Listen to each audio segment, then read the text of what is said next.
Is your toilet running all the time? Don't worry. It's usually easy fix, and I'm going to show you exactly what to do. Let's figure out why the toilet is running. Most of the time, the problem is inside this tank. It could be the flapper, the fill valve, or the water level. First, carefully remove the lid from the top of the tank. Set it somewhere safe so it doesn't accidentally fall or break. Now, take a look at this rubber piece at the bottom. This is called the flapper. If it's worn out, damaged, or not sealing properly, water can keep leaking into the bowl. Next, check the chain. If the chain is too tight, it can hold the flapper open. You want a little bit of slack so the flapper can close all the way. Let's give it a test. Flush the toilet and watch the flapper. When the tank is full, the flapper should close completely and the water should stop running.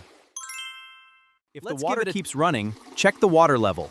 The water should stop filling before it reaches the top of the overflow tube. If it's too high, the float may need a small adjustment. If the water level is too high, you may be able to adjust the float. Make a small adjustment.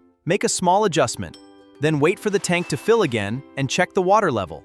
If the water is old or damaged, replacing it is usually an inexpensive and simple fix. Just remember to turn off the water supply before replacing it. And that's it! If your toilet stops running after the tank fills, congratulations, you fixed it! Remember, most running toilets have a simple fix.